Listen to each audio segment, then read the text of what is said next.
Welcome, everybody. Good afternoon.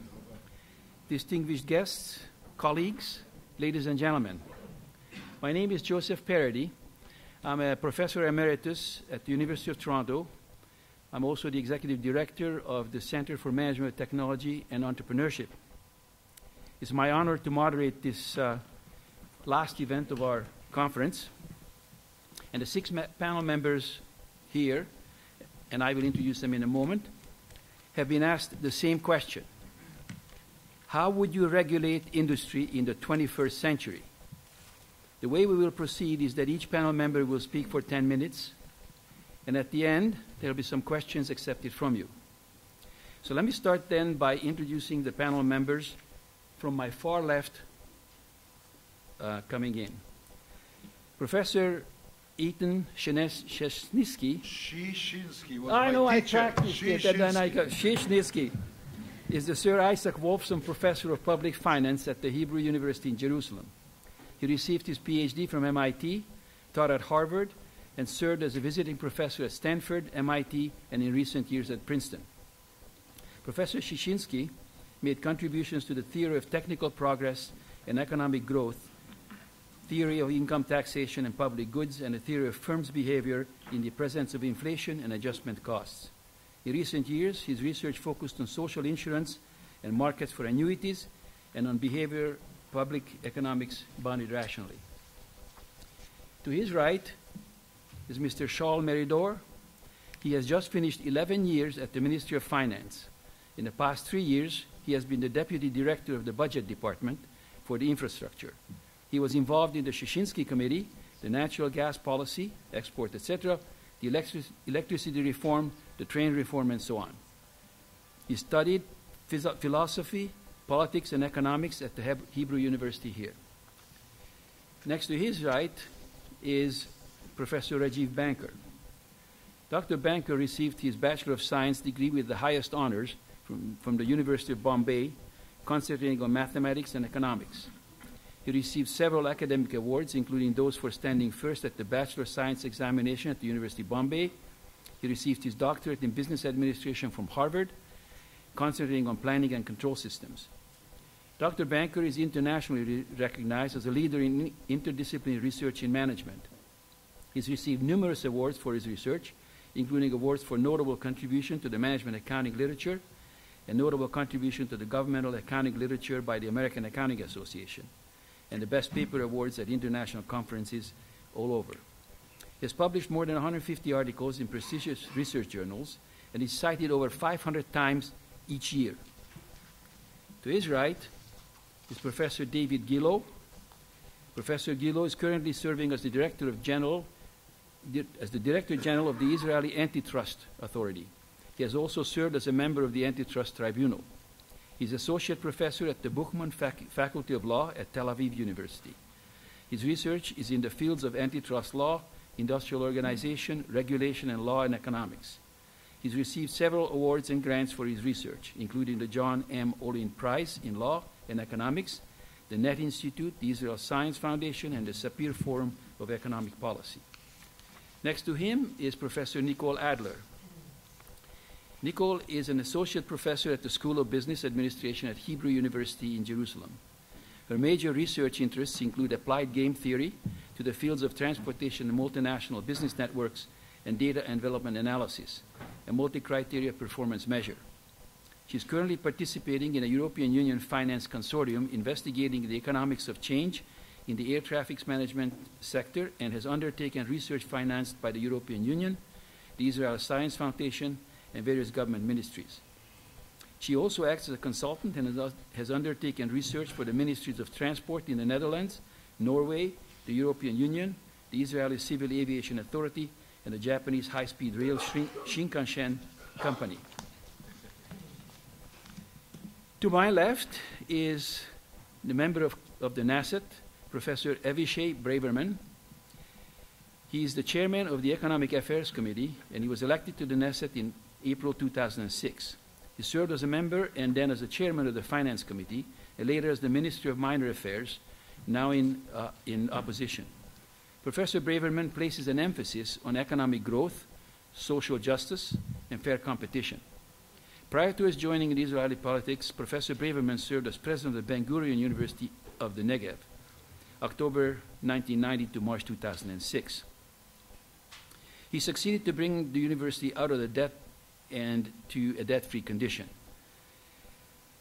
He saw that nearly 40% of the students' population involved in community projects and aid the poorer regions of the university immediate vicinity, and he has tripled the population of the university. Professor Braverman was born in Israel and received his BA from Tel Aviv University, his PhD in economics from Stanford. He has served as a senior economist and division chief for the World Bank, where he led research, policy work, and project evaluation throughout South America, Africa, Asia, the Middle East, and Eastern Europe, focusing on balanced economic development and justice. We have an almost unbelievably distinguished panel here, so I'll ask you to please give him a hand.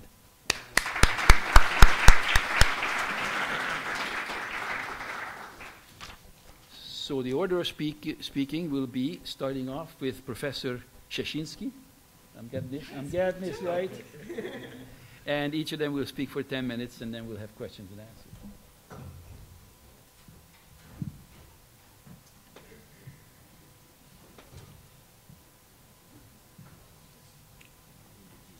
Thank you very much, Professor Parody. And thank you, Nicole, for inviting me. I know when Nicole invited me a few weeks ago, asked me to participate in the panel, I said yes, and I feel that, pardon me, like sometimes a woman has to say no when it's appropriate, but here I am. Okay, the format is 10 minutes. I'm sure I can stand in the time constraint.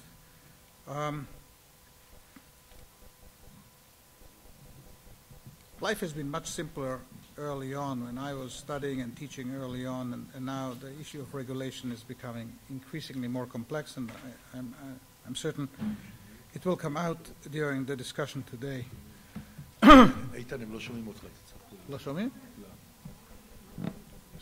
Is this okay? Better? That's it. You may recall that Milton Friedman, in his book Freedom to Choose, points out that natural monopolies, there are three ways to handle them. One is to the state will own state-owned enterprises. The state will own these natural monopolies. The other is, and we know the distortions created by the state-owned sectors all around the world, and that started in earnest the privatization process. I'll say something about that in a minute. The second possibility is to privatize them, allow them private ownership of these natural monopolies and unregulated. And the third option is to have a regulated private monopoly, take into account the distortions created by regulation. And Milton Friedman says that, to my mind, the best of these three, or the least distortive effects of these three alternatives, is an unregulated monopoly. Now, I always thought that he didn't have the empirical evidence to justify this statement. I know he didn't have it because there were quite a number of studies at that time about the distortions by private monopolies, and indeed also. But he pointed out the issue of the need for a cost-benefit analysis of regulation and of the benefits of regulation, but also its costs. And I think there's no need to dwell in this audience and in this panel here about the fact that we have to take into account also the distortions of regulation as well as its beneficial effects. And in each case, we have to justify, in case we impose regulation, we have to justify this imposition, this decision, namely that the benefits outweigh the costs. Now, taking for a minute an historic view, in the 20th century there was a process of privatization, which I already alluded to, of natural monopolies, and this created the need to regulate the privatized natural monopolies, mainly the infrastructure industries, and the discussion about regulation and privatization have been intertwined, and justifiably so, because the most difficult cases of regulation are the natural monopolies, because there it's a substitution of a public sector ownership, state-owned enterprise it's called in public ownership, with its inefficiencies in production and the mix of products. This is well known to you all around the world, and that was the impetus actually for the start of the privatization process worldwide. The critical date that I give always is November 1981, when Thatcher privatized British telephone and telegraph, a tranche of £7 billion, and it was clear that the markets can absorb that, and the process started in earnest. So in the case of infrastructure, it's a substitution of the inefficiencies of the public sector with the inefficiencies and distortions of regulation. And this is something which we have to bear in mind, and there's no escape from in either case, and each one will have to be weighed by the numbers, by the facts. What outweighs? Is it state ownership is clear, leads to the well-known distortions in terms of management and product mix and so forth, and regulation too, and then the focus should really be what is the structure of the privatization and the regulation. Now, take for example the issue of and that's why, in many ways, it was not clear before the privatization process was taking impetus in the 80s, last century. We didn't have perhaps so much regulation, but it was needed in the public sector, and therefore I would like first to point out the important distinction to be made between regulating privately owned firms, in particular in the natural monopolies or infrastructure, and regulating state-owned enterprises. If you think about it, this is in itself is a really deep problematic question, because a state-owned enterprise, take for example the electricity company, okay, in Israel, anywhere else, it is a state-owned enterprise. It's the long hand of the government. It's owned by the government, 100% ownership of the government, and it's supposed to be the long arm of the government. Whatever it is doing is supposed to be maximizing the welfare of the public as the long arm of the government. In fact, though, we know that we need regulatory bodies to regulate state-owned enterprise. In Israel, too, we have an authority that regulates the electricity pricing process. And I think it's a natural question first. Why isn't the management of a state-owned enterprise appointed by the government? In our case, for example, the Ministry of Energy, the administrative structure is not most important. Why do we need to impose also another governmental body? And what is the jurisdiction? And who is superior? What is dominant? In case, after all, if the electricity company, the managers are appointed by the Ministry of Energy, and the authority for regulating that industry are also appointed by the government, where is the superiority, who dominates, and so forth. This is a really difficult problem, but we know real life imposes these kind of necessities. But it's an issue. It's a structural issue. I think in most cases, I think the regulation of natural monopolies is not very successful, whatever the structure of the regulating body is. The way to go is to find ways to increase competition. For example, I mentioned electricity. I will say the unbundling of electricity sector, if done properly. And we have examples where it's done properly and with beneficial effects, and where it was done quite badly. California is one example. Good example, if you take the US, is the East Coast, where the PJM model was quite successful. It was peak load pricing and so forth. And so then the unbundling of electricity, the production, the transmission, and the distribution, if it's done properly, and increasing competition, at least at the production level and so forth, these are, it's not so much the regulation. I want to clarify this. It's more the structural issue. There, the government has to be involved in the unbundling process of this infrastructure industry, and rather than a vertically integrated industry. The other comment, and we have to go through it telegraphically over various comments, is I think in the 21st century, and that was our title, what we are seeing and will see increasingly is an increase in the scope of returns to scale. In particular, think about Google and Microsoft and the information industry. These are worldwide. Marginal costs are relatively low. It's all about innovation and new technologies. And as we see that, it brings up the natural question is, should we regulate those industries which have a dominant role, increasingly dominant role in certain segments of the economy? And we'll see more of that as we come. No question.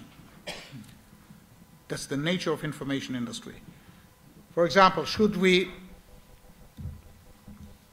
contain the tendency of these firms to buy out startups and to incorporate them in these large conglomerates like Google and Microsoft and Twitter and Facebook and so forth and so on and so forth? Should the government get involved in those, and isn't that something which will slow down the process of innovation and also the end product? What about the pricing of the end product? And here, we don't have time to go into it, the European approach to how to treat Google and Microsoft, as you've seen by the European court in a number of cases, is quite different than the American, than the US, for example, and the UK approach to those large conglomerates. So, just to clarify, I think this is a very difficult and complex question. Should the government get involved in these large conglomerates in the information industry, technology, new technologies, and in their attempts at, we see it all around when they buy out new startups with promising new technologies, or is this going to slow up if we put constraints on their ability to purchase and to buy and incorporate new technologies? Isn't that going to slow down the process of innovation? So the relation between regulation and innovation and technological progress and the huge returns to scale in the information industry are something which I think this table will have to consider. Did you notice that I have to finish? Did you make me notice? Okay. So I'll see how quickly I can go on. Here, I'll change just a word. I know I was introduced. You know that I was involved in the issue of the gas, the royalties. This is not the issue at this table. I'll just mention one thing. We have now actually de facto a situation, and David Guillot may talk about it more because he was involved in it directly. In the process, we have de facto a monopoly on the supply of gas from local producers, and that's the situation now. And the question that was on the table in the agenda of the Israeli public for not long ago was the issue of export. So I just raised the issue of principle. Why should the government get involved in the business decisions about export of gas, which is in itself, by the way, not like oil can be liquefied. There are various ways to transport gas in natural form or by liquefaction. And I can think about two issues, and maybe other members of the panel will talk about that, but I can see two issues. One is the discount rate, that businesses' discount rate and their time horizon differs from the social time horizon. And the second issue is the issue of risk aversion. Perhaps the government and the public, there are systemic risks involved, every country, and the question is, in that case, the government, the the country, the government, whatever the long arm of whatever the arms, the various institutions in the country have a case to be involved if the risk aversion attitudes of the private owners, the private entrepreneurs, differs from the others. And finally, I will not go into the issue. I had some comments about the regulation of, you see, it's an open-ended sort of question about the rewards, high salaries in corporate failure, corporate governance failures in various firms. In what way? Extremely complex, and we know all the pros and cons about involved in regulating. At the high end, the rewards and the packages that managers and CEOs and chairs, boards of governors, of directors are receiving. And finally, I'll just raise in a word the question of the structure of the regulatory bodies. Should they be centralized? Is it preferable to have one central regulatory body, understanding that there is an overlap of the economic issues of returns to scale, of monopoly powers, oligopoly powers, and so forth in many sectors? So should there be one authority for electricity and water and harbors and railway and transportation and so forth, or should it be decentralized? Perhaps there are arguments that can be made pro and con for centralization, some returns to scale in the regulatory bodies because of knowledge, by concentrating knowledge. On the other hand, there are issues that if by diversifying and decentralizing the regulation, you may reduce the risks of regulation. One body may be weak, but then you'll have others. One regulatory body may be weak, but others may be stronger, and so forth, of course, as usual. So anyway, I'm raising the issue of what the structure of the regulatory bodies. Thank you.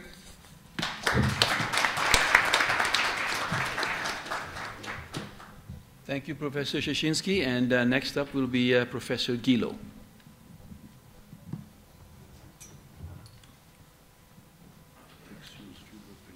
Thank you very much. Happy to be here. So first, I'll give my general view about competition versus regulation, and then I'll just use examples of what we were doing in the last few years in the Antitrust Authority in order to show this view about regulation and competition in practice. So, in our view, if you can achieve competition in a market, that is the first best in order to get good results in the market. Of course, as Professor Szczeciński mentioned, sometimes you have a natural monopoly, sometimes competition doesn't work, and you give up on competition, and in such a case, you need to use regulation. Otherwise, don't use regulation if you can use competition in order to achieve the result, because that would be the best result, and you don't have the distortions from regulation, such as firms using the regulatory price if it's too high as a focal point in order to collude, or policymakers using regulation as an excuse in order not to open the market to real competition, etc. So if you can not regulate, don't regulate.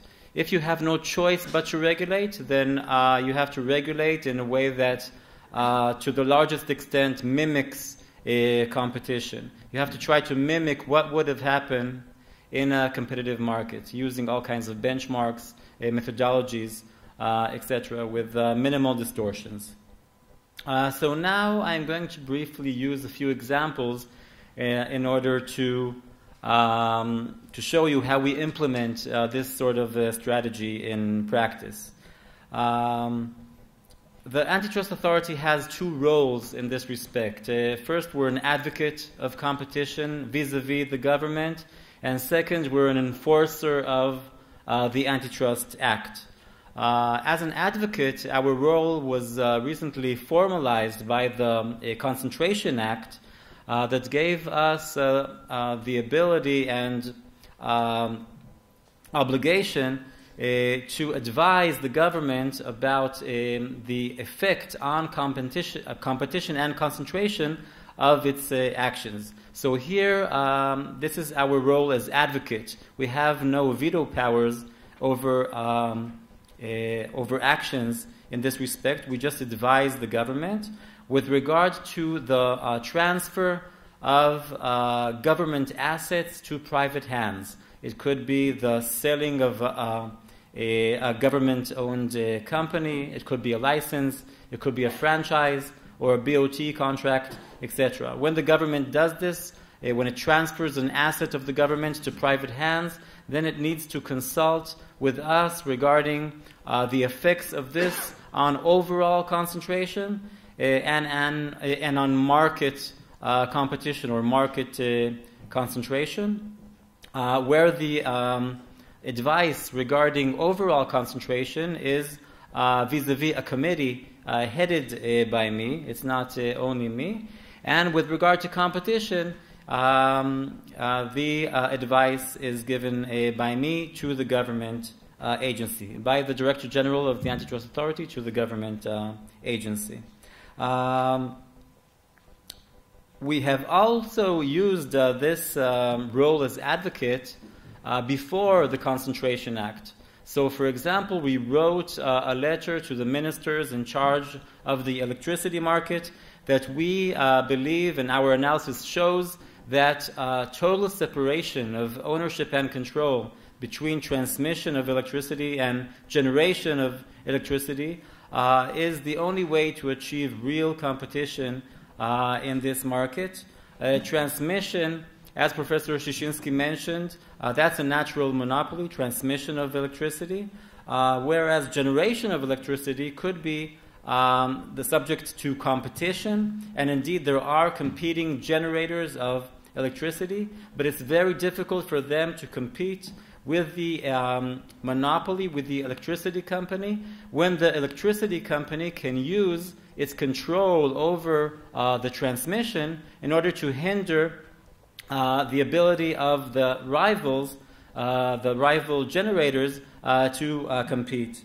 And that's why we think that only total separation between transmission and generation would solve this problem of both the ability and the incentive to hinder competition by the electricity company. And indeed, in the past year, we witnessed at least 5 alleged violations by the employees of the electricity company where they allegedly tried to hinder competition coming from other generators of electricity by using their control of the transmission device. Another example is with regard to ports. The port market in Israel is extremely concentrated. Only 2 major players in Haifa and in Ashdod. This is an example of a market that is subject to quite intense regulation, but still it is quite obvious that competition can achieve a much better result for the Israeli economy, for Israeli consumers. Competition would bring more goods into the market, more export out of the market, and substantially lower the costs of the importers and exporters and business people in Israel, and this would be passed on to the Israeli consumer. So what we did in this market is use the powers we have in the Antitrust Act in order to try to create a competition. Alongside the Ministry of Transportation that decided to build new ports in Israel. Then we proclaimed the 2 large Israeli ports as collectively dominant, and we ordered them not to enter the new ports and not to hinder the ability of the new ports to compete with them. And then we hope to achieve this competition that would substantially improve consumer welfare in Israel. Another example is with regard to the Israeli Airport Authority. The Israeli Airport Authority is also a monopoly. It's a monopoly by statute.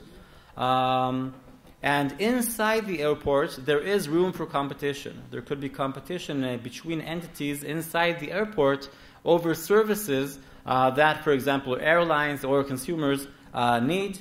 And indeed, one of the issues that we had vis-a-vis the Israeli Airport Authority was that the Airport Authority wanted to reduce the number of firms that grant ground services from 3 to 2. And we wrote them a letter saying that this is an anti-competitive move. This letter was also used in a civil litigation brought by the third company that was driven out of the airport. And indeed, the Airport Authority reversed its action and restored the competition between the three companies over ground services. And a final example with the same Israeli Airport Authority was that it wanted to grant the license to the agricultural terminal in the airport to the same company that controls the general cargo terminal, a terminal that can also compete with the agricultural terminal over farmers that want to export their produce from Israel using the airport and the facilities there. We found that this action also may substantially harm competition, and indeed the Airport Authority issued a new bid in which the controller of the general terminal was not allowed to participate, and indeed a new competitor won this bid, and now farmers in Israel can enjoy competition between two terminals at the airport that can help them export their produce. Thank you very much.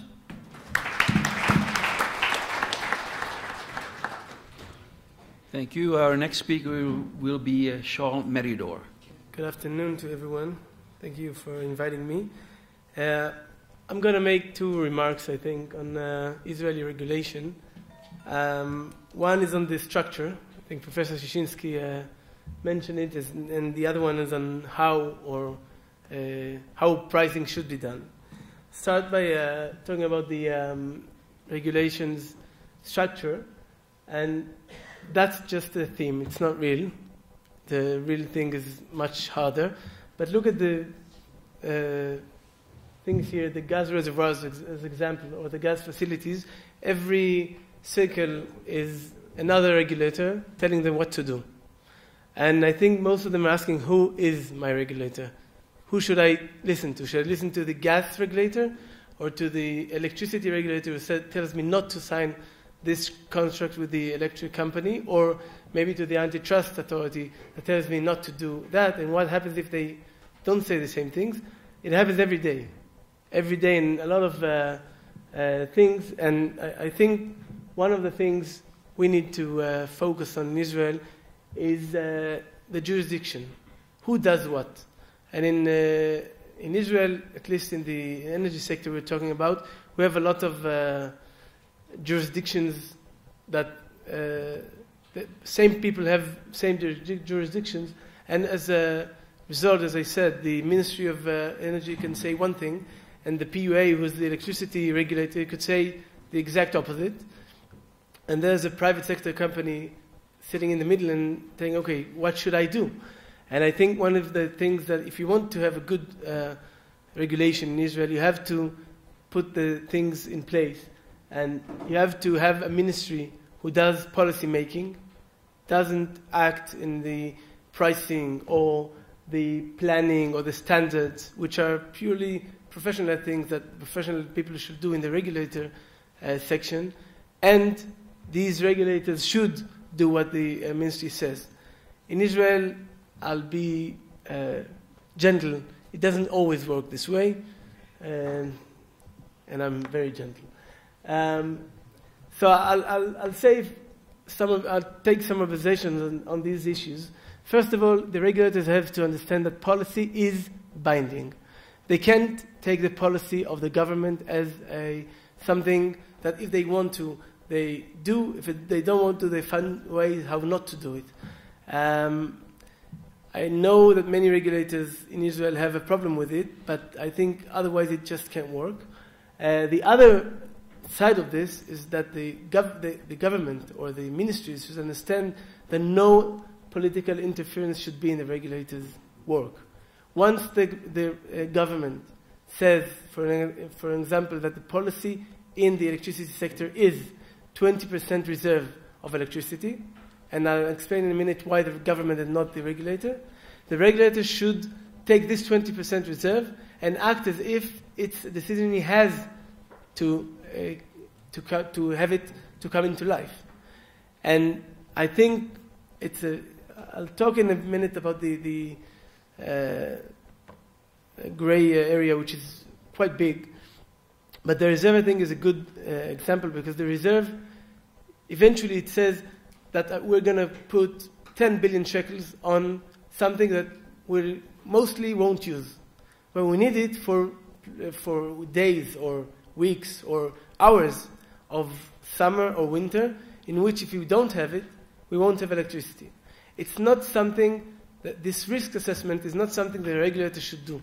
The government should do it, because the government is the one that says to the public, listen, we're going to put 10 billion shekels more.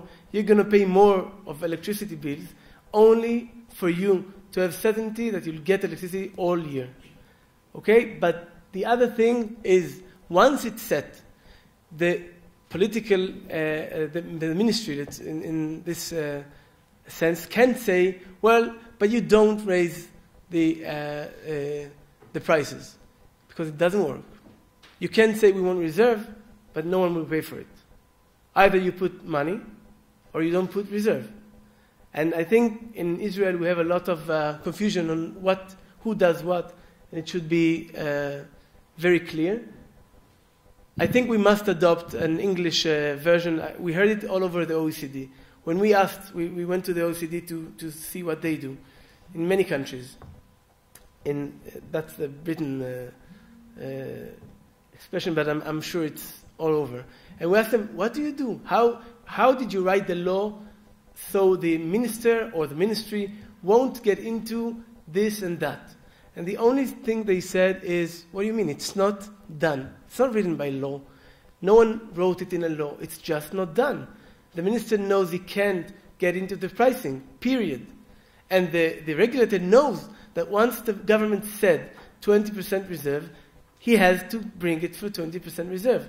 It's something that I think in Israel we must learn. And yet, after saying all that, the gray area is very big. The ministry and the regulator have to speak all the time and to try to resolve all these many decisions in gray area that are not really clear who does what. And one thing about this, I think Professor Shchinsky said that earlier. We're talking about infrastructure, and it's a place where we want the private sector in gas or in electricity, transportation, to put a lot of money, billions of shekels in every project. If we want them to do it, whether it's gas, whether it's building a railroad or a road or a generation of electricity, we have to give them certainty, we have to give them stability, clarity, and continuity. If it's not there, no one will put their money there. And there is an alternative. The government can do it, we'll talk about it later, but I think that if we want to have competition in these areas, in the places which are not natural monopolies, we have to bring them a regulation that stands in these four criteria. If it's not, if every day the government says, I did this and now I'm doing the opposite, and we want this, we had in the railroad a very big discussion of how, I don't think it matters really, but we had a thing with the regulators who said, okay, go and plan like this. And once it's planned, and I think they spent 1 billion shekels planning, said, okay, look, we found another one in the Netherlands or whatever. They do it even better. Now, change your planning and do it the other way around. It won't do. No one will put their money there. No bank will finance it. You have to be clear, and you have to know that if you do this, you may sometimes not have the best, but you'll have a good regulation and have money put in it. The other thing I want to say a few words about is pricing. I have some assumptions I want to make. I know in these days not everyone likes to say or tell them, but I think it's crucial. First of all, and I know I was one of the persons starting the study about the cheese and things that there were yesterday. The government does not know and cannot know the right price. I don't know if there is a right price, but I'm pretty sure, and I was there 11 years, the government doesn't know what it is. Okay? It has to be understandable. At the end of the day, there are two people sitting in the government side and trying to figure out how much it costs to make a cottage cheese. They're really smart, they're really good, but they can't really know. And in long term, it doesn't work. It's a thing that you sometimes have to have. But I think, as Professor Gillot said before, I think it's crucial to understand that healthy competition will lead to equilibrium prices. I don't know what's the right price, but it will be the price, the best price we can get. And pricing a monopoly is something we do, but we do it only if we can't have competition. And as Professor Shinsky said before, once we have natural monopolies and we didn't get the competition, we have to regulate them, we have to price them. I'm going to go over it really fast. Dilemmas. Professor Shinsky talked about it before. What's better in natural monopoly? A government-owned company or a private sector? The government-owned company has a problem with other people's money. What it means is, last year we had 450 million shekels of losses in the railroad company. You know what happened? Nothing happened. We paid it. Because we don't have a choice. It's the government. The government looks at the company that it's its owners, and it says, okay, you're not good, it's not good, but hey, we're going to pay. And I'm not saying the managers are not good or they can be better, but if it's not their money, if it's not someone's money, if it's the government's money, so usually it's not as good. And the other thing is normative pricing or cost plus. Normative pricing, in a nutshell, is saying, look, this is how I think it costs after benchmarking in the world, and that's what I'm going to pay. Okay? I think it's a good thing to do. But that's what we did with the IEC, with the Israeli Electric Company. They're in 7 billion shekels debt because we said that, and they did something else. They had these, and we said that. And there was a margin no one filled, and it's a question. What's better? Just to conclude, I think competition is better than pricing. If we can get it, it's better than pricing. And yet, monopolies have to be regulated, and the pricing methods do vary. Thank you.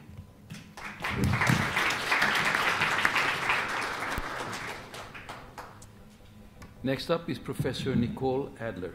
So, thank you very much for being here. I want to talk a little bit about a methodology that we've been discussing for the past 3 days. I've been very fortunate that around 25 experts in a methodology of benchmarking have come from all over the world to discuss this approach, which isn't perfect, but has some features that might help some of the issues that we've been discussing. One of my fields of research is aviation, and so I'm going to use it as an explanation for the message I'm trying to explain. Okay, so what we have here is a newspaper article from DeMarca from, I think, last week or the week before. I thought it was cute. It says, doing your duty free. Ben Gurion is competitive with Europe.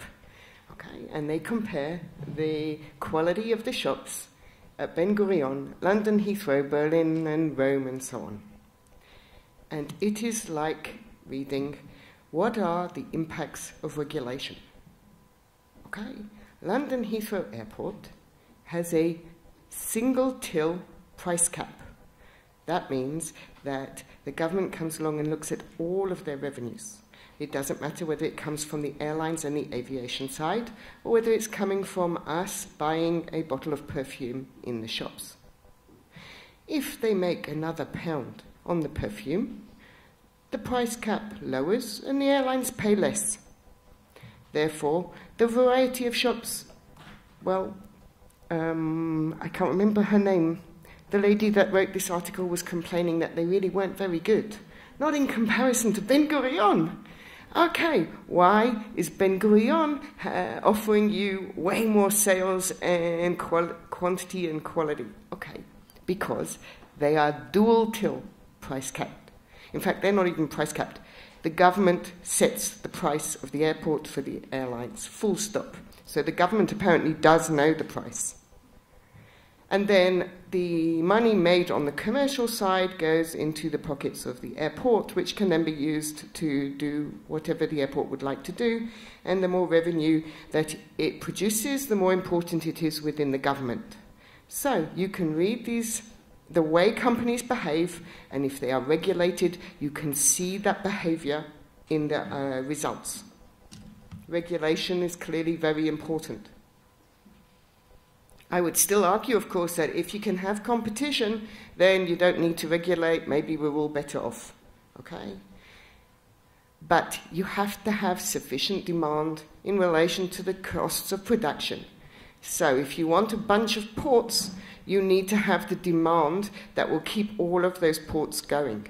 If that does not exist, you have a monopoly situation, and you have no choice but to start looking at whether or not it needs to be regulated. What we are arguing and discussing for the past 3 days is, how would you regulate, given that as a regulator you do not know the real production costs? There will always be information asymmetries because you're not producing the cottage cheese or the air traffic movement at the airport. You are not the operator by definition. Asking the operator, how much does it cost, and then setting your price doesn't work, because if they increase their costs, the price cap goes up and they make more money. There is no interest in keeping your costs down or trying to be efficient. Cost-based regulation does not work. I'm not sure that there is a perfect answer, but there are some that are better. For example, setting a price cap based on benchmarking other places, international comparisons when you have a monopoly, is one way of trying to engender or emulate the competition that doesn't exist. One of these ways is to set the price, allow for the retail price index less some sort of percentage X in efficiency, reduction in the price cap, if you honestly believe that your monopoly is not efficient. How would you do that? Well, you can compare with others and you can measure the efficiency or inefficiency estimates.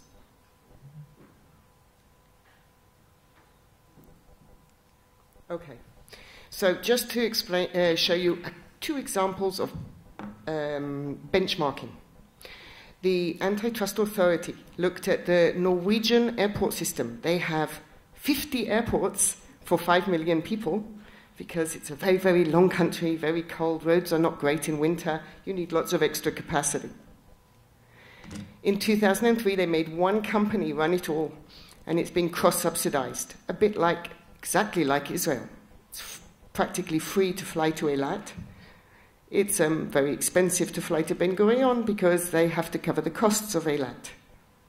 Okay, same deal in Norway.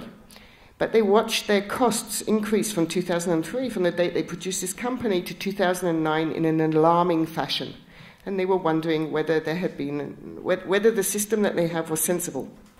So the Department of Transport needed to answer the questions of the antitrust authority there. And we were lucky enough to get the chance to compare the Norwegian airports with a lot of airports all across Europe. and discovered, for example, that costs have been increasing everywhere because of September 11, the security costs, some of which have fallen on the airports, but not to the extent that the costs had increased in Norway. But without collecting data, without having a look and doing an international comparison, the Department of Transport was not in a position to answer this question.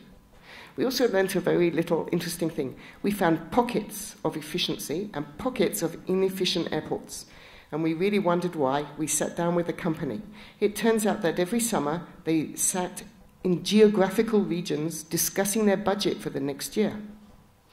If instead of doing it on that basis, we chose the benchmarks and put them with a group of less effective airports, we suggested to them that this might help them to pull up all of this across the system. And that's apparently what they are doing now.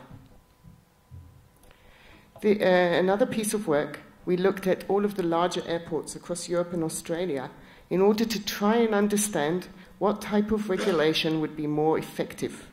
So we measured their efficiencies and did a second stage regression analysis for those who remember their economics, okay? And we compared cost-based regulated airports with different types of incentive-based regulation and found that incentive-based regulation increases efficiency between 6 and 10%.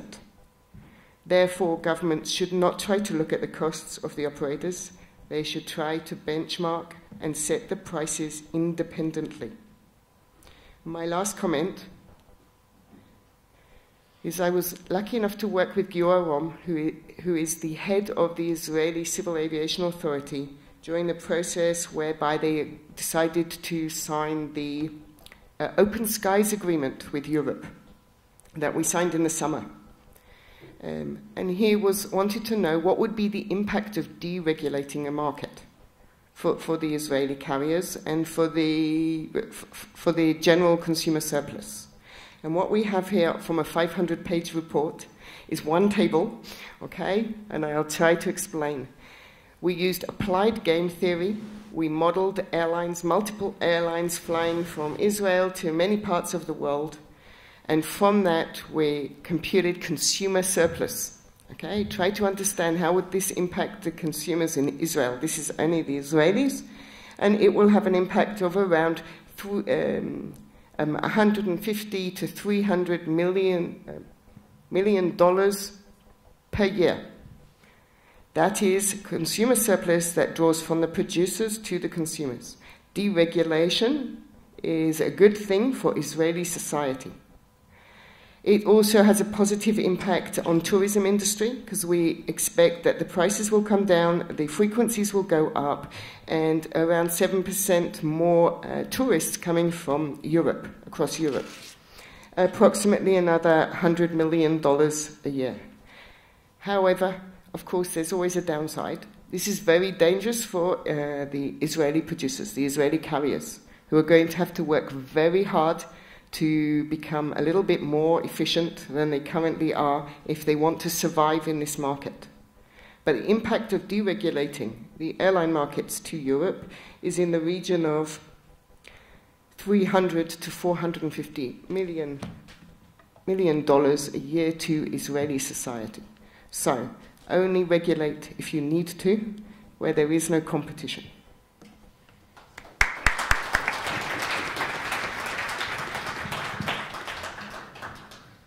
Our next speaker is Professor Rajiv Banker.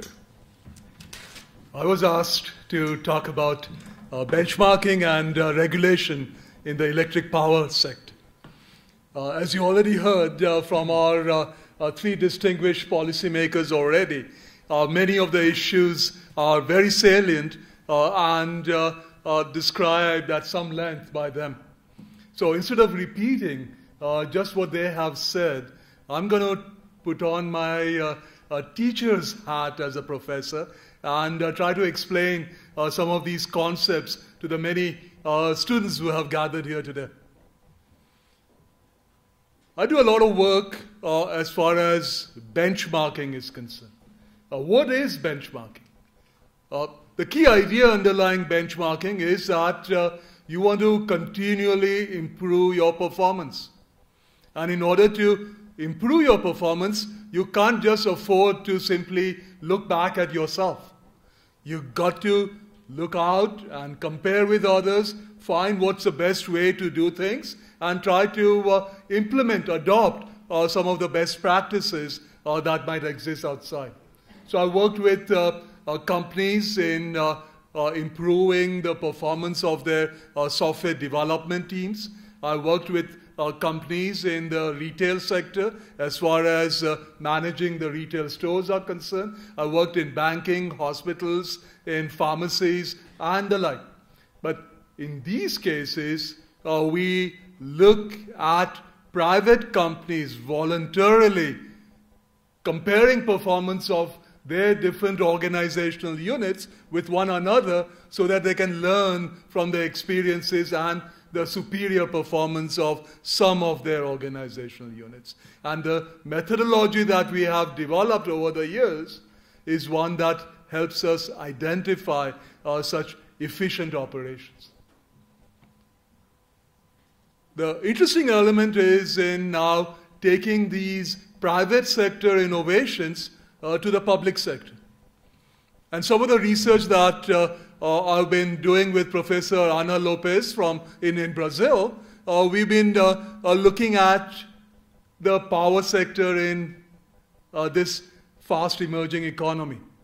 There are many conflicting objectives that arise when you look at the entire industry in an economy where that particular industry plays a very important role. Now, what are these conflicting objectives?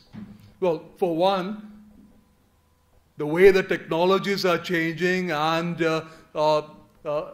being adopted, there is increasing demand, continually increasing demand as far as energy is concerned. And so we need to be continually increase the production of power. In addition, and especially in the emerging economies, there's a social objective as well of reaching out to the less privileged sectors of the society and make sure that power is available to the poor, to those that are living in the more far-flung areas of the country. In addition, we all expect a high quality of service. And what that means is that we do not want to tolerate breakdowns in the services, the blackouts. And if in case one occurs, we want to have that fixed right away. And on top of all that, all these demands in terms of the quantity and quality of service, we still expect that our costs, the rates that are charged for power are kept in check. Now, how do you bring all that about? And that is where benchmarking is useful. Once again, you want to try to learn from the experiences and the innovation of others to find those practices that have enabled these to happen. Now, does that mean that we should always have benchmarking? Not at all. You already heard these from all of the previous speakers, that in general, regulatory intervention is not desirable to the extent that it's going to be conflicting with, it's going to constrain the entrepreneurial innovation activity that takes place if you give people the freedom to come up with new ideas. So when do we need to have such regulatory intervention? And one of the answers that you heard already is, well, broadly speaking, there's a market failure. The market does not provide you the solution to these objectives that we have in mind. When does that occur? Well, one, where there is a natural monopoly. When do we tend to get a natural monopoly? What does that really mean? An example that Professor Shashinsky provided was that of economies of scale. If you can produce at a lower cost, if you are larger, then it is in the interest of public welfare to have the largest production unit out there. But if you have the largest production unit out there, clearly that's going to lead to a monopoly. And that leads to considerable power to dominate the industry, and that can lead to decisions and outcomes that are not necessarily in the interest of the public. But in addition, there are other situations as well, where we have negative externalities. What does that mean? Negative externalities means that there are decisions that are made by the business acting in their interest that has a negative impact on others. And a good example of that is pollution. You may be making more profits, producing more, but if you are polluting more at the same time, you are having a negative impact overall on the economy. So we need to consider such impacts on behavior of the firms operating in our economy. When you have a market failure, it often helps to have some regulation that constrains the action choices of the businesses involved. But then regulation can also create problems. Just take the example of rent control. For instance, in New York City, we have had control over rents in many properties. What's going to be the reaction of the landlords when they cannot raise the rents as the costs go up?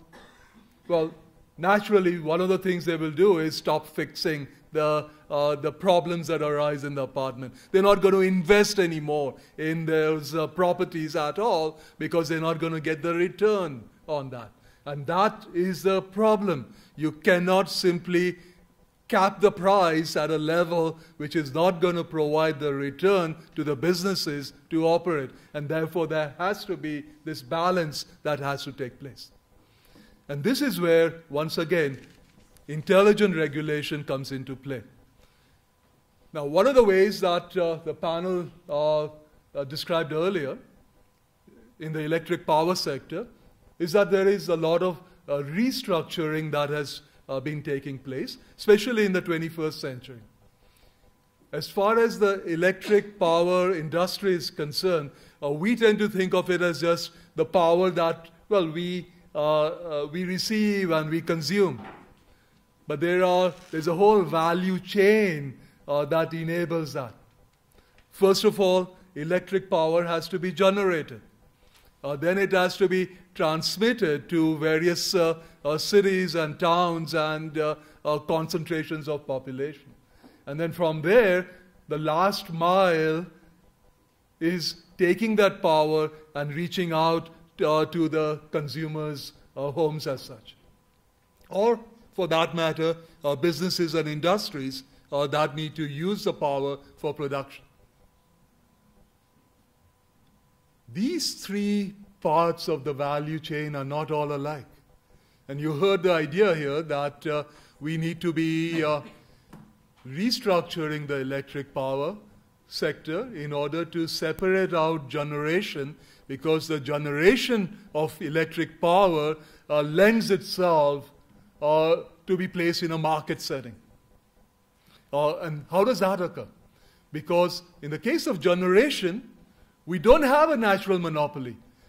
We don't have a situation where you got to be the largest size electric plant to lower the cost. You can have smaller production units that give you the right economies of scale without getting too large, and that allows multiple businesses to operate. A second key element here is that you are able to set up a market by allowing multiple generators, not just the IEC alone, but you can have private businesses come into play and sell their power to businesses, to consumers on the national transmission grid. And that is what allows generation to be set up as a separate business. Not so for transmission and distribution. And that is where we need to have regulators play a bigger role. there is, in fact, a tremendous trend that has taken place in the last decade, especially. Austria, Belgium, Finland, Germany, Netherlands, Norway, Sweden, United Kingdom, just to name a few from Europe, have already moved in that direction. In South America, you have, or in Latin America, you have Brazil, Chile, Mexico, Panama. They all have been moving in this direction of opening up the generation sector, but putting in some regulation that is based on incentives. And that's my last comment here. How do you set up incentives? Professor Adler mentioned that if the price is set in such a way that all the costs that the distribution company incurs are passed on to the consumers, they have no incentives to cut down on their costs. So a key idea here is that you got to decouple. You got to separate out the prices from the costs. And how do you do that separation? And this is where the innovation has taken place. In benchmarking, what we do is to find the costs of the most efficient distribution companies and then set the prices on those efficient costs that we observe from other companies. And by doing so, we're doing two things. One, we are giving a strong reason for each company to reduce their costs, because by reducing their costs, they're in fact going to increase their profits. Secondly, we're going to be able to provide an incentive for producers, to distributors, to continually force their costs down, because if they do not, their costs will be too high compared to the efficient producers, and as a result, they will not be able to provide a reasonable return on the investments that their shareholders have provided. In the case of Israel, it's a smaller country, so how do you do benchmarking? Who do you compare a distribution company with? You don't have too many distribution companies, even if you were to break down IEC and open it up, because they're going to be value created by having just one distribution company. But that's a problem that's been faced already in many European countries, because many of these are smaller countries, and the way they've gone about it is to open up, have external benchmarking, comparing the cost of the distribution companies in those countries with other countries in the area. And likewise, as far as Israel is concerned, such comparisons can be made with distribution companies in the European countries, and you can aspire to the same kinds of efficiencies and quality of service that are produced by those countries. Just as the newspaper story that Professor Adler put up for the Ben Gurion Airport, you can really put that in place as far as the distribution sector is concerned.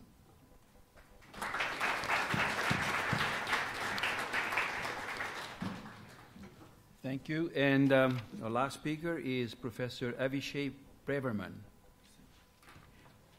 First, it's nice to listen to such distinguished speakers and audience, but I thought, what shall I contribute to this discussion?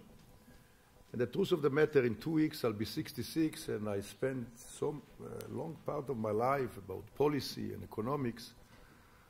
And if really I have to share with you, from all the position that I have, the art of policy making, I think it will be more than 10 minutes, but very honest conversation. But I'll start with you with the beginning, because when you learn in school, and I studied, I had the privilege to start to take public finance with Professor Szyszynski. And I was also, during my life, I remember even in the World Bank, I was still slightly naive. And when a friend of us, Joseph Stiglitz, was nominated as the chairman of the Carlson Economic Advisor, and the World Bank is one block adjacent to the White House, I went to see him. I said, Joe, now you are next to the most powerful people in the world, person in the world. It was Mr. Clinton. You can make a lot of changes. And then he told me what I find already many years now or more, that you study in school often that Pareto's superior moves are self-evident, if everybody is benefit. But of course not. Most Pareto's superior moves are never taken by politicians. I'm a politician now. Because people, when they measure the change, they say, he will be a lot better off than I do, and therefore the relative power will change, and therefore often what you are stuck with, you talk about theories, etc., you start with the art of policy making. And let me tell you the crisis that I see today, all of us, politicians and policy makers, are facing, because for a while, you remember probably the philosophers here, Isaiah Berlin, that defined two types of scholars in the social research, porcupines and foxes. The porcupines know exactly what it is. It's the holy market, Mr. Friedman, Milton Friedman, etc. And then there are people on the left. The government is run by Plato philosophers. I was educated with him, with other people, like a fox, like the Talmud. Essentially, all you know, you can talk about different scenarios and know the limitation of economics and try to navigate. But I think what happened today with the simple paradigm for a while, because I, like Professor Gillot and others, believe that competition is the best regulator, many of us, including you young students and students of mine, are feeling great grief when they saw that what they aspire as a form of benevolent capitalism turned into something that many of them don't see a future. And part of this transformation of benevolent capitalism to oligarchic capitalism was to do with the incentive structure how market works, and it's very difficult to correct them. Clearly, the one sector that nobody mentioned here, that builds essentially the worst incentive structure, are the financial markets. Listen, I remember, again, in the World Bank, going to some of the investment houses in the 80s in New York. You know, I see people, you know, with suspender, barefoot, PhD from Stanford, Princeton, Yale, and they start explaining me derivative and options. Believe me, I have my PhD in mathematical economics. I didn't understand the thing. Probably if I didn't understand, Bob Rubin didn't understand either, but that's okay. I don't write it over there. But these people took trillions of dollars, the pension funds that of all of us in the world, leverage them in the name of the market. And what drove me crazy later at the time, that I was often lecturing in Davos, that next to me will be very honorable professors that will explain that the market is holy, it'll correct itself, and it's inefficient. There was a teacher of Professor Szyszynski that I didn't have the privilege to study with. His name was Charlie Kindleberger. This Charlie Kindleberger was not great in mathematical economics, therefore they just put him to the side. He wrote a book, Manias, Booms and Busts, The History of Financial Crisis, a masterpiece that you see all the time, how we go with this fluctuation. And when I said in Davos, many of these great professors say the market is holy, it was not just being porcupines, it was being essentially, I don't want to say that in the worst word, but they didn't say the truth. They know it is, but they work for Merrill Lynch, for AIG, and therefore they cut. All of a sudden the people, I was like him, I was admirer of Kenneth Arrow and other people that came, and they know they're serving the public good. What happened in the world that all of a sudden professors and others start riding this market, and we see now an almost collapse. And thank God that Ben Bernanke pushed, and Bush and Clinton, that we didn't come to the depression. What do I say from that? I say that when it comes to the incentive structure, you start looking who runs the show. And often the people that we talk about competition are people that maximize their short-term gain with tremendous power, with nothing to do with the welfare maximization of others. And that's the crisis of civilization today. In Israel, we know the banking structure. is stable. Clearly, it's not competitive. We have a duopoly here. And one of our dilemma, and I see Karen Orr and other people that will try to devise alternative structure in which many of the people that from the small-scale industry and the people that are poorer will have access to credit because they don't have the sufficient access. And now people rediscover cooperation.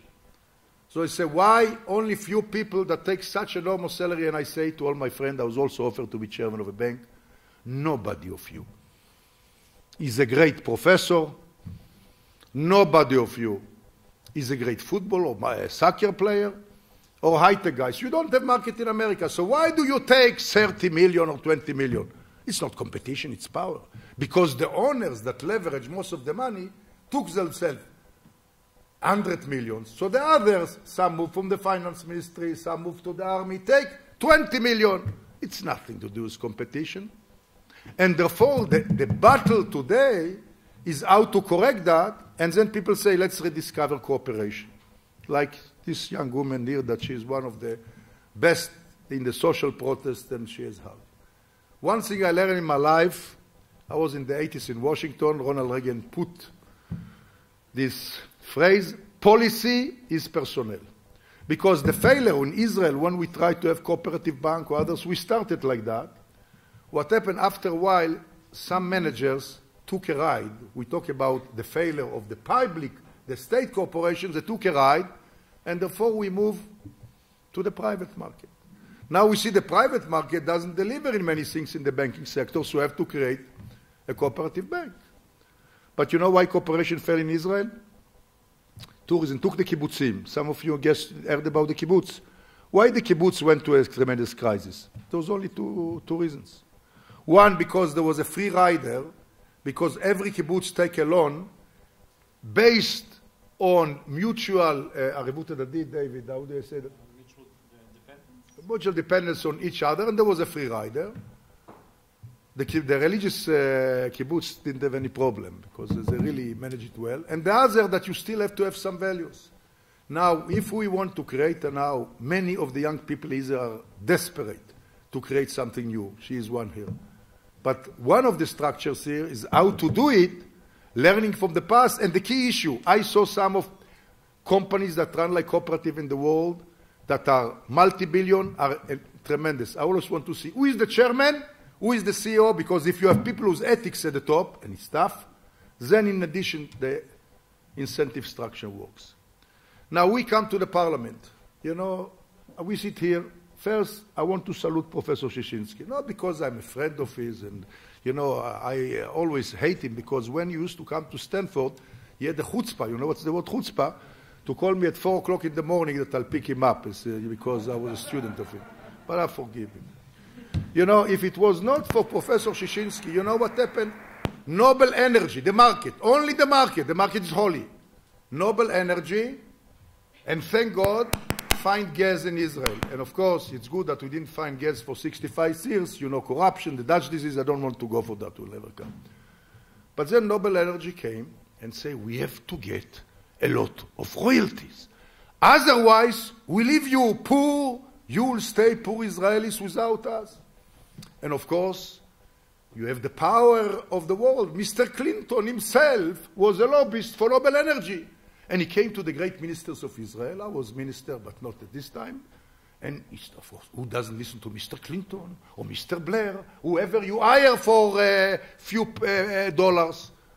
Thank God at this time, the parliament, which doesn't happen now in the gas, say, niet. It has to go through the parliament that will be supervised by the parliament. And then they brought Professor Shishinsky. And in Israel, thank God, resources belong to the public. In America, it's the corporation. Here, what's below ground and above ground belongs to the public. And all of a sudden, after the Shishinsky Committee and the parliament, all these supernormal profits were taken, and Noble Energy is still here. We want to do the same with the gas. I went to the Supreme Court with 3 other members because we have tremendous gas, maybe $1 trillion shekel, which is a large number for us, 1,000, you know. And we wanted to have full disclosure by the parliament. That's all, nothing. And I didn't care if we get 30% exports, 35%, but I care the fact that we don't build industries here. You know what's the dilemma of Israel? Israel have a situation, when you look at half of the vector, is the best country in the world. If you look at the second part of the vector, is the worst country in the developed world.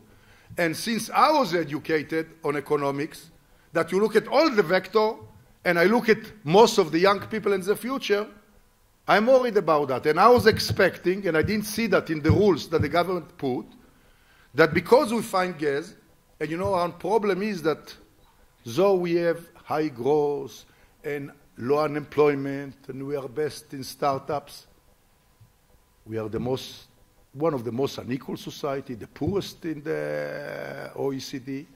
But most of our workers, 50%, their output per worker, the productivity is very low. And therefore we have to build industry with high wages to invest in certain things. And that's what I wanted to bring to the parliament. And until now, I put some committee why we are afraid from supervision by the parliament. And here I come to Shaul Meridor. I understand him because I always listen for the other side. You know, what we created today is a nightmare. He asked a question. He was so polite, Mr. Meridor. He's come from good upbringing. I'm a son of a carpenter, so I'll speak more bluntly. Okay? You know why the governance in Israel is so bad? I'll give you the example. Take example, you young guys who have not born to rich people, you have problem getting an apartment. So you know all the issues, all the reforms essentially almost goes to the committee, the economic committee, including the land authority. So I bring a month ago the boss of the land authority of Israel. Israel land authority have control of a lot of the land. His name is Mr. Lieberman. Or this Lieberman is another Lieberman, Benzi Lieberman. I say, Mr. Lieberman, the Prime Minister appoints you as the Tsar of housing. He said, Professor Braverman, what can I do? I built 5,000 units. You need a road. Who is the road? Minister of Transportation. You need a sewage. Who is sewage? Minister of Water. You need school. Who is school? Minister of Education. 4 horses. I never saw donkeys because zoologically, donkey is a lot wiser animal than horse. You know, that's the reason Caligula always wanted to appoint a horse as a senator. And a new politician that is finance the right for prime minister. All they pull together, in between, excuse me, there are brilliant young people that are clerks in the finance ministry, some of the best legal lawyers that are sitting here, pulling in each direction, and you sit there, and all of a sudden you see the performance of the Israeli public sector when it comes to the time for building permit, when it comes to all kind of bureaucracy, corruption. We are not in the bottom of the development, we're in the third world. That is governance.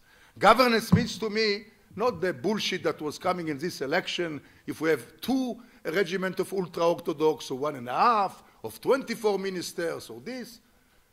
It's having 4 ministers getting in the morning, working together, making a prayer, say we're working for our grandchildren, and they work in a team with few officers, and then all of a sudden you can cut through and you can do things. Unfortunately, this is not the case. And when are you in this case? Thank God you have regulators like David and others. But we have another dilemma, because we have many regulators.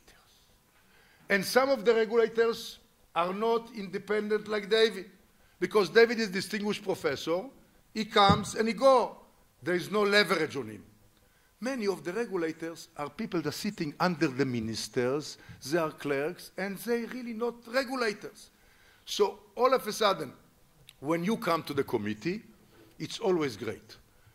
Every ministry brings their own legal advisor, somebody, and they all battle in front of you, and then people make reforms that are marginal, and they are looking good, because the minister is going to be in the next job next year. That's the problem of governance, that you don't think that we are working for the future of our grandchildren.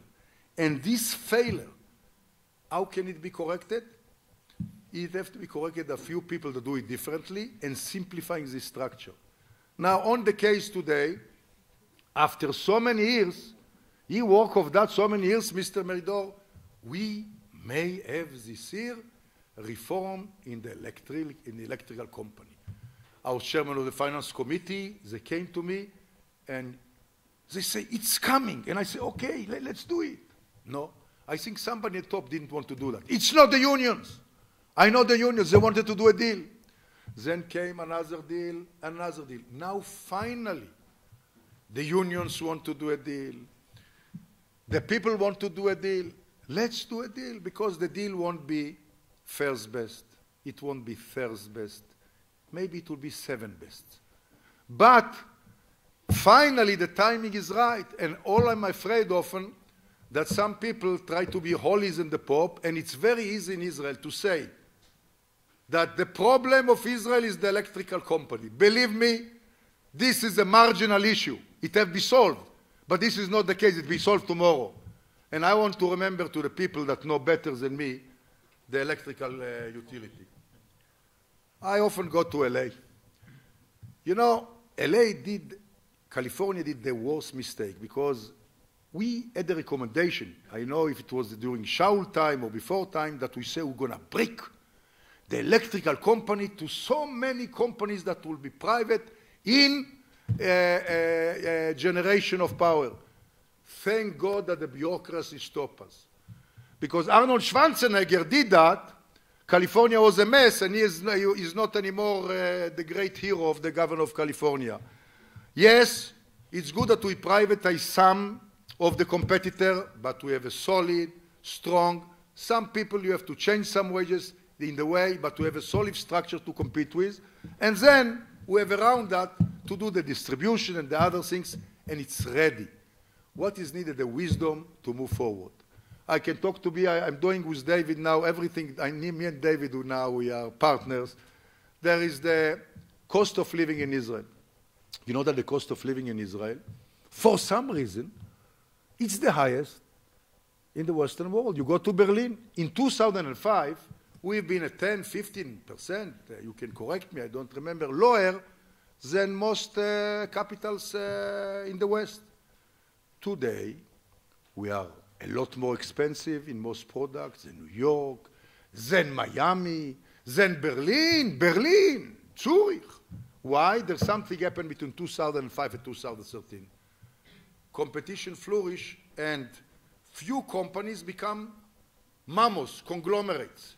Now, the key issue, what do you do now to make the structure more competitive, which is very, very difficult, because there is certain recommendation that we work with, but given the structure, often what I find, that in most reform that the government brings, at least in my time, nobody does cost-benefit analysis. Because one thing is to say what you do, cost-benefit aside, that this is the first equilibrium, I want to move to the other equilibrium, what will take place, and therefore what I'm concerned sometimes, that since politicians want to stay in a position usually 1 year in order to be prime minister next year, therefore they want to have the headline, what looks good, and the people that Shaul talk about that, this guardian of the truth, you know, these people that work for our grandchildren, often are not existing. Therefore, it's tough, but it was fighting for. And when some of you graduate from the Hebrew University, join the path of David Gilor, Eitan Shishinsky, and Shaul Meridor. Thank you very much.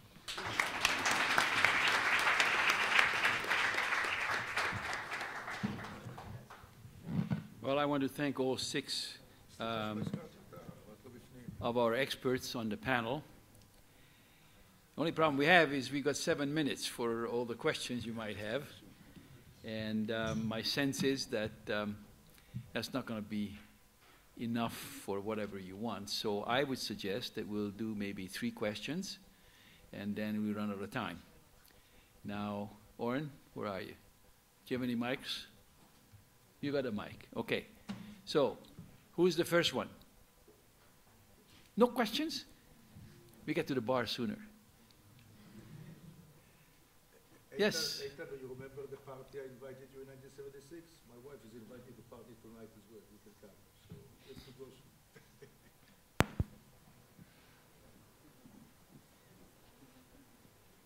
Okay. Need to get up? Yes, that'd be a good idea. Okay. And if you want to address it to one of the panel members, that's fine, or you can address it to everybody. I want to address it to everybody. There is a phenomenon, you talk about regulation, and there is a phenomenon in Israel and maybe throughout the world, I don't know, that a lot of regulators, 1 or 2 years after they finish, they get their a lot of money worth job in cooperative or in the places that they regulate before. So you didn't talk about it, but how can you regulate the regulators so they will do their jobs and not preparing for their next job? Thank you. That sounds like a popular question. Who would like to tackle it? Yes, if you're sure. And I think Shaul Meridor said that in the past. You absolutely said that you cannot control most things in life. Power is essentially being close to the center of power. I recommend you, if you know America, there is a beautiful book that, since I know a lot of the United States, a book by Leibovich that was correspondent in the New York Times called This Town, about how in Washington, it used to be in the past people be senators, will go back, congressmen, parliament member, assistant. Now it's growing, and it's going. Everybody's staying there and become part of the system. The dilemma is that when you are close to power, you have a lot of connection later that you can utilize. And they have tremendous value. There is some problem, of course, that after you do that some people, because people are welfare maximization, we say, some people that take this job are always maximizing the future income based on that. And there are some people that do that, and of course, there is some lacking of basic integrity, but this is part of the human species. There's not much you can tell. You say 1 year you wait out, essentially, it's the question of some people that have ethics and don't do that, but there's no regulation in the world that you can do that. For me, as I said, I'm not talking about Shaul. I know people that they've been, and I know them, they've been close to the greatest tycoons. What do you call tycoons? They supervise them, and then 6 months later they work for them on the other side. They didn't know that before. It was not before. Part of that, there is only one answer. Your own integrity, how you manage your life. No system in the world can change that. But it has to be exposed. That's the answer. The answer is eventually you look at yourself. Most of us, we are not perfect. We want to have more power. We have to have more money. In the past, being close to power is the way to generate outside power and become even more wealthy. Integrity, values, how much you compromise, all of us doing their own compromise, nobody's perfect. Nobody will give you a holy answer for that. Thank you. I just would like to ask Professor Shishinsky, would you like to put something into this? Yeah. There's no perfect solution to this. The incentive issue, and countries have cooling off periods, which are imperfect solutions, admittedly, to this. We have it too. There's debate how long the cooling off period is to distance you from those that you regulated or were in charge of devising policy towards them. So we know it's imperfect, but on the other hand, think about these people. They are usually, we want also some turnover. So these people, we don't want them to stay in their job, too long. So when they change, they're still within working phase of their life. You want to continue and have some others, and they have the knowledge, they have expertise. So again, it's a trade-off and a balance between having some cooling off period, not to have it too close to where you advised, so you will have negative incentives while you are in the policy-making position. But on the other hand, I think it makes sense to allow these people to enter later on in life, since they have still some good years to do. And as I said, there's in many things, there's no perfect solution, but I think what we have is not unreasonable. You think about in Israel, about army officers who are retiring early on in life. They still have many years to do. You want them some cooling off, perhaps. Government officials who are off, and you don't allow them to be in the same area that they were in charge of, and other areas.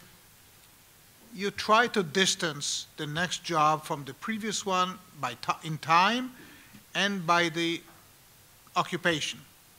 And admittedly, it's imperfect, but I think that's the way it is. Thank you very much. So now we're running out of time. I'll take one more question and then we wrap up. I have to apologize because I said... You ran out of time. I have to run, but I have one law that I suggest. It will never be coming now. Forget the young people that are working in the finance ministry, in the law. I think we say that we come here after 2,000 years to be light unto the nation, to be a חברת מופת. One condition that I would expect, and you don't have to be it, I wish it was by law, that the three most important positions in Israel, Prime Minister, Finance Minister, Defense Minister, after the individuals complete the term, they'll never work for anybody else, they give lecture, they do etc. Because most corruption, and I'm willing to come here to give you a talk about corruption, most corruption is legal corruption. That's the key issue. Can you give you an example? Not from this country. I find it unacceptable that, for example, take the former Chancellor of Germany. I used to know him, Mr. Schroeder. Mr. Schroeder was Chancellor of Germany. During his time, there was a lot of investment in Germany of putting a line, how you call that, a pipe that goes. Later, he finished the chancellorship. A couple of months later, where did he work? Over there. This is, for me, what I define as legal corruption. Most corruption in the world is legal corruption. You know, if you look today how you privatize few people that didn't do anything, you know, you talk about Russia. I was with some of his friends of Eitan.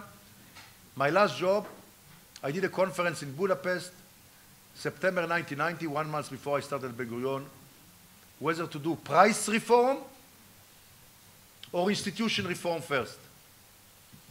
The majority was economists, there was leaders from, say, nobody knew when you move from central planning to private economy of new institution, it will be a mess.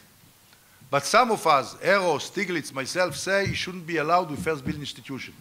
Most people say, let's privatize as fast as we can, let's equate international prices to domestic prices, let's do it fast. The outcome, when you have transition, is the greatest theft in history. I'll give you just an example of somebody that since it's an issue there, I'll be very, very gentle because I don't want to threaten my life as well. Take a guy called Moscovich. And Moscovich is advisor to somebody called Melchin that is president of some country, United Ural. And you know, the price of oil inside United Ural is $10 a barrel. The international price is $40 a barrel. Mr. Melchin appointed him, before he make little money, as a chairman of the oil company. 40 minus 10, 30. 30 multiplied by the volume of oil, bonanza.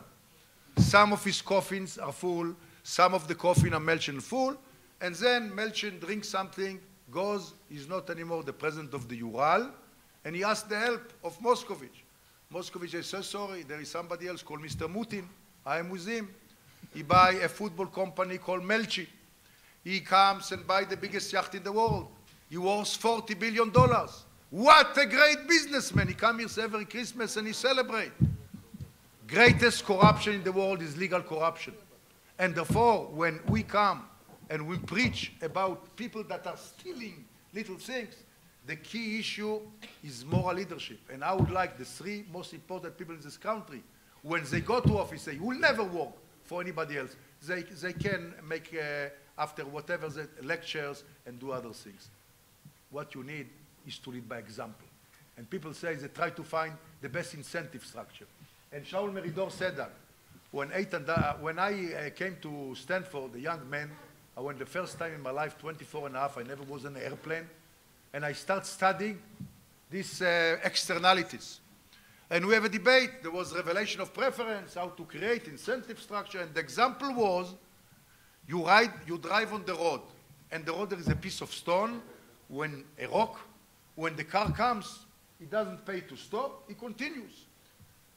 Grove, Ledler, what is the incentive mechanism to do that? And there was a guy, you remember him, Eitan, an Englishman that was assistant professor, John Pencavel. And he said what Shaul said, he said, bloody hell! I was educated when I see a piece of rock in the road, I pick it and I throw it. Values and ethics, which is very difficult because the temptation is high. Thank you, and sorry I've gone to my wife. Now, Professor Braverman, just give me 30 seconds, please. I'd like to close this session. I want to tell you that this has been one of the most interesting panels I ever had to work with. And I learned a great deal about your country, and it's a fantastic country. So I'd like to do one more thing. The three people that I've met who've done all this, and that's Nicole, Oren, and Katya. And I'd like you to give them a hand.